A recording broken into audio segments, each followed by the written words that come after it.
In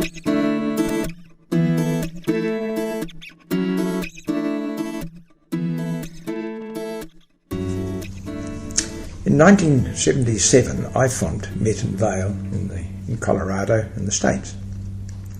And at that particular conference, I was stupid enough to say I would present half a dozen half-hour papers. And prior to the conference beginning, I'd run a 2-day pre-conference course. And that was interesting because on one day I was saying that one of the most incredible therapists I ever knew was Bob Elvey. And I happened to tell people in the class that I thought he was marvellous because he came up with a new concept of diagnosis, and that was neural tissue tension and testing it for the and not only did he do that, he found out a way of treating people, and then he did some research and found out something that the world didn't know about, that nerves actually move freely up and down through the tissues with movement. And there, in the middle of this talking about Bob Elvey, there's a knock on the door. I opened the door, and who's standing outside but Bob Elvey. He wanted to know if I had a spine that he could borrow. So I said to all these people from about 12 different nations, good heavens, you won't believe this. This is Bob Elvey that I've just been talking about. Anyway, that's a side issue. On about the second or third day, I'd given a paper at 8:30 in the morning and believed that I was to give a paper following morning tea, and that I would go up at morning tea time and get all my notes and come down and give this paper on the squeeze technique for the knee. I'm sitting in the audience, and the last paper to be presented before morning tea was about to begin, and there was no one there, and the chairman was calling out my name. And I stood up. He said, "Oh, Brian," he said, "you're speaking now." So I walked down this tiered lecture room, and my heart, it was pounding. It really was. I'm sure if you put a stethoscope and amplified it, the whole room would be terrified. And I got up into the stage, and he introduced me and said, "You're going to have a very interesting lecture now from Brian." And this is Brian Mulligan. So I sat on a bed that I had there to show the technique. I sat on the bed, and I told them the story about Grubby. Now, this whole squeeze technique for the knee had begun a few years earlier when a patient came into my rooms, and I could see him. I was in the rooms, and I could see him out in the waiting room, and he was revolting. He was dirty. He was grubby. You could almost smell him from afar. So I thought to myself, good, when he comes through, I'll get Claire to treat him. But the poor guy was standing out there, and he couldn't extend his knee, and he couldn't bend it properly. He'd sort of limped up with a stick. And he hobbled through into the cubicle, and Claire then proceeded to assess him, and she used all the techniques that we used to teach on courses to release a meniscus that had been caught up, and nothing worked. So she then gave him some ultrasonic, and she gave him some exercises for his quads and his hamstrings, and told him that this was important, and that he'd be seeing an orthopaedic surgeon within 10 days, and it looked as if he might require surgery. And this grubby fellow was, "Oh yeah."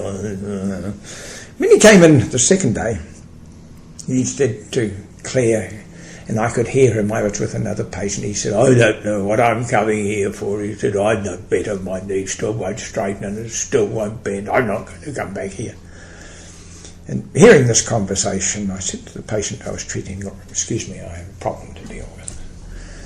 So I said to Claire, I said, "Just leave him to me." And there he was sitting up in the bed, and he had his trousers down. Oh, he was revolting.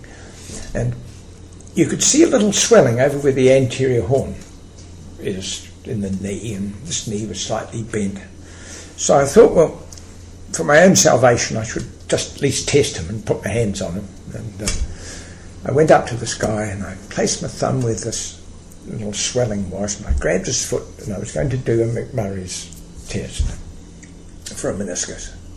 And as I was bending his knee, I probably squeezed a bit harder than I should have where the swelling was.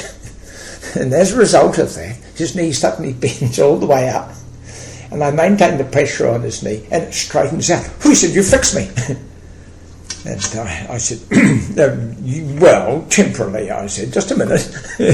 And I thought to myself, good heavens, what have I just done? And there was my fingerprint. My thumbprint was actually on his knee where I had, I won't say maliciously, but I squeezed him rather,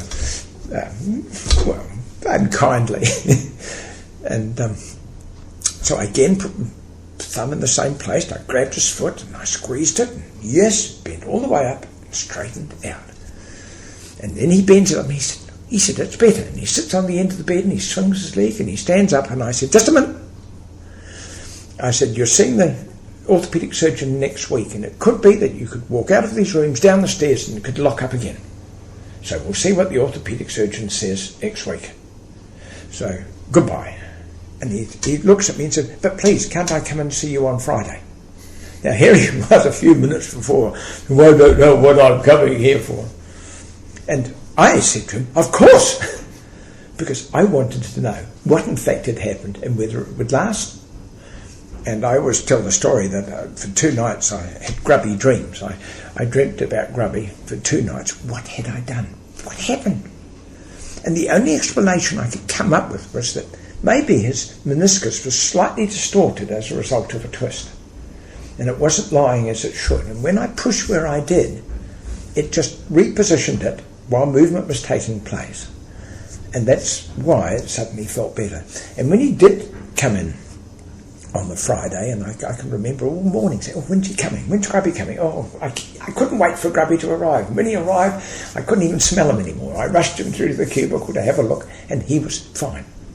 No swelling, he was just perfect. And he saw the orthopaedic surgeon the next week, who said, I don't know what you're here for, there's nothing wrong with you, and he sent him off. And but bless him, because of him, I could tell the story in Vale, and it was accepted by one and all. And then it was only a case of saying what you do, where you put your thumbs and why you push when you do.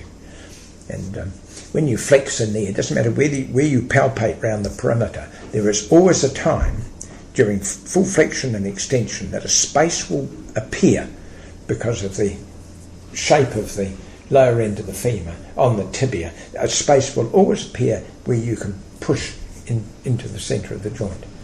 And so you find out where the pain is and you push when the space appears, not just push anyway. And when the space appears, if you push, it won't hurt and it'll work instantly. And of course we've got a lovely video clip we often show in courses of another man who's there totally disabled and suddenly it's all gone. But anyway, that was the story of Grubby, and it saved my life in Vale.